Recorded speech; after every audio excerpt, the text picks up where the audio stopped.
ये कहानी है रोशनी गाय की। रोशनी एक पालतू गाय थी। उसके मालिक ने उसे बचपन से पाला था और वो उसका बहुत ध्यान रखता था।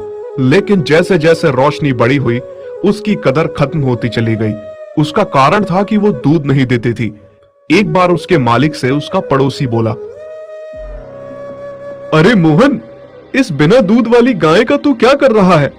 इसे तो किसी कसाई को दे दे, तुझे पैसे मिल जाएंगे, या फिर इसे छोड़ दे। क्या बेवजह इसे चारा खिला के पैसे बर्बाद करता है, हैं? नहीं भैया, मैं ऐसा नहीं कर सकता। भले ही मेरी गाय दूध नहीं देती, पर यह है तो गौ माता।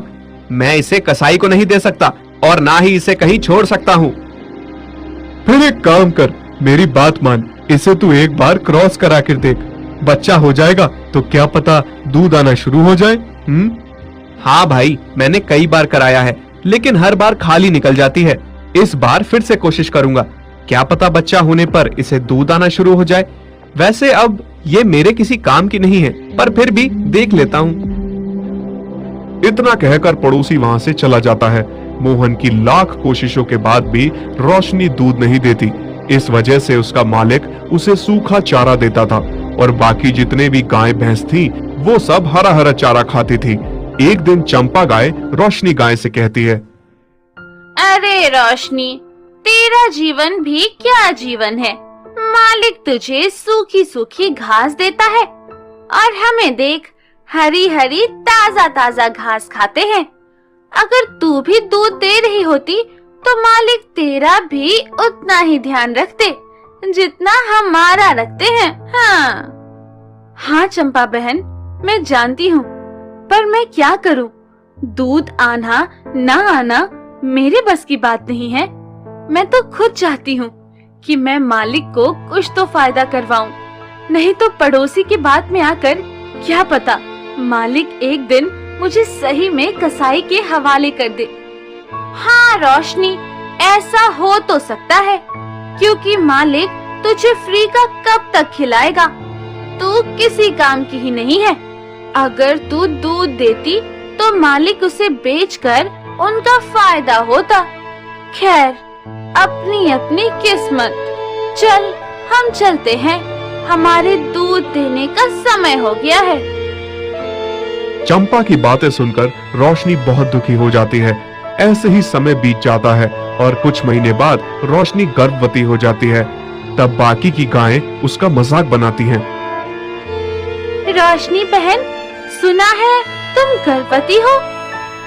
हाँ बहन, बस भगवान की दुआ है, इतने साल बाद मुझे ये खुशी मिली है। अच्छा है, पर मुझे एक बात का दुख हो रहा है। जब तुम्हारा बच्चा होगा तुम उसे दूध कैसे पिलाओगी? तुम तो बिना दूध वाली गाय हो, तुम्हारा बच्चा तो भूख से मर जाएगा। शुभ शुभ बोलो बहन, खुद भी तुम माँ हो और ऐसी बातें कर रही हो। मेरे लिए दुआ करो कि जब मेरा बच्चा हो तब मैं भी दूध देने लग जाऊं। तभी वहां चंपा गाय आती है। हाँ, अगर ऐसा हुआ तो तुम्हारे लिए अच्छा होगा, पर बहन अगर ऐसा नहीं हुआ तो मैं तेरे बच्चे को दूध पिला दूंगी, पर फिर वो हमेशा के लिए मेरा हो जाएगा। तुम्हें तो पता ही है, मेरा बच्चा जन्म लेते ही मर गया था, तो मुझे भी एक बच्चा चाहिए जो मुझे माँ बोले। रोशनी गाय चंपा को कुछ नहीं बोलती और कुछ समय बाद वो एक बछड़े को जन्म देती है। सबको यही उम्मीद थी कि अब रोशनी दूध देने लगेगी, तो मालिक बोलता है, अब तो मेरी गाय के बछड़ा हो गया, हो सकता है अब ये दूध देने लगे। चलो एक बार कोशिश करते हैं। फिर मोहन रोशनी का दूध निकालने की कोशिश करता है, मगर रोशनी अब भी दूध नहीं देती। हे भगवान, अब मैं क्या करूं?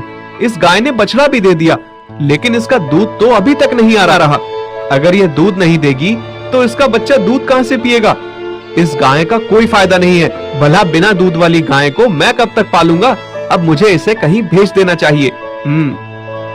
रोशनी चुपचाप अपने मालिक की बात सुन रही थी। वो मन ही मन में बहुत दुखी हो रही थी। तभी रोशनी का बछड़ा उसके पास आकर थनों को खींचने लगता है। खूब खींचता है लेकिन उसमें से दूध नहीं आता। वो भूख के मारे रोने लगता है। अपने बच्चे को ऐसे रोते देख रोशनी बहुत दुखी होती है और वो भगवान की तरफ देखकर कहती है, हे भगवान, इससे अच्छा तो तू मुझे माँ ही नहीं बनाता। कम से कम मैं ये दुख तो नहीं देखती। तूने मुझे माँ बनने का सुख दिया और मेरा बच्चा भूख से तड़प रहा है। मैं अपने बच्चे को दूध भी नहीं पिला सकती। ये कैसी पीड़ा है भगवान, मुझसे ये दुख नहीं देखा जा रहा। इससे अच्छा तो तू मेरी जान ही ले ले। अगर मैं अपने बच्चे का पेट भी नहीं भर सकती तो मैं माँ कहलाने के लायक नहीं हूँ। रोशनी भगवान से ये सब बातें कर रही थी और तेज तेज रोने लगी। थोड़ी देर बाद वहाँ चंपा गाय आती है और उससे कहती है, रोशनी, तेरा जीवन भी व्यर्थ है। तेरा माँ बनने का क्या फायदा हुआ कि तुम अपने बच्चे को दूध भी नहीं पिला सकती। इससे तो तुम मर ही जाती। देखना, तेरा बच्चा कितनी बुरी तरीके से दूध के लिए तड़प रहा है और तू इसे दूध भी नहीं दे सकती। बेकार है ऐसी जिंदगी। मेरी बात मान, अपने बच्चे को मेरे पास भेज दे। मैं इसे थोड़ा दूध पिला दूंगी जिससे ये शांत हो जाए। चंपा की बातें सुनकर रोशनी और दुखी हो जाती है और तेज तेज से रोने लगती है और भगवान से गुहार लगाती है। भगवान, आज इस माँ की प्रार्थना तुम्हें सुननी होगी। या तो मुझे आज दूध पिलाने काबिल बना दे, नहीं तो मेरी जान ले ले। रोशनी, भगवान से कहने से कुछ नहीं होगा। अगर तुम चाहती हो कि तुम्हारा बच्चा जीवित रहे तो उसे मुझे दे दो। मैं इसे दूध पिला दूंगी। रोशनी रोती रहती है। तभी वो देखती है कि उसका बच्चा भूख के मारे बीमार होने लगता है। अपने बच्चे की बिगड़ती हालत को देखकर रोशनी बोलती है, ठीक है चंपा बहन, तुम मेरे बच्चे को अपना दूध पिला दो। शायद भगवान को मेरी किस्मत पर तरस नहीं आ रहा। मैं नहीं चाहती कि मेरा बच्चा एक बिना दूध वाली माँ के कारण मर जाए। तुमने बहुत अच्छा सोचा है रोशनी। बच्चे से बढ़कर कुछ नहीं होता। चलो, मैं अब अपने बच्चे को दूध पिला लेती हूँ। चंपा बच्चे की तरफ बढ़ती है, पर तभी भगवान की कृपा होती है और रोशनी के दूध आना शुरू हो जाता है।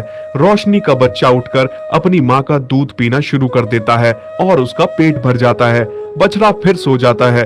रोशनी ये देखकर बहुत खुश हो जाती है। भगवान, तेरा लाख लाख शुक्रिया। तूने मेरी लाज रख ली। मेरा दूध उतर गया। अब मेरा बच्चा भूखा नहीं रहेगा और ना ही मालिक मुझे अब कसाई को बेचेगा। मैं आज दूसरी गाय जैसी हो गई हूँ। अब मुझे कोई ये कहकर नहीं चिढ़ाएगा कि मैं बिना दूध वाली गाय हूँ और मैं बेकार हूँ, व्यर्थ हूँ। सच में रोशनी, आज मैंने तुम्हारी ममता की ताकत देख ली। तुम्हारे सच्चे आंसू के कारण आज भगवान ने तुम्हें आशीर्वाद दिया है। काश मैं भी दोबारा माँ बन सकती और कोई मुझे भी माँ कहकर बुलाता। चंपा बहन, एक माँ की तकलीफ एक माँ ही समझ सकती है। इसलिए मैं चाहती हूँ कि आज से मेरे बच्चे की एक नहीं 2 माँ हो। चंपा रोशनी की बात सुनकर उसे गले लगा लेती है। तुम बहुत अच्छी हो रोशनी। मैंने तुम्हारे साथ इतना बुरा किया, तुम फिर भी मेरे लिए इतना सोच रही हो। तुम धन्य हो। अब रोशनी के थनों से दूध टपक रहा था।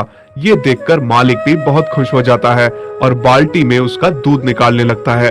फिर रोशनी ही सबसे ज्यादा दूध देने वाली गाय बन गई और मालिक उसे बेचकर अच्छा खासा मुनाफा कमाने लगा।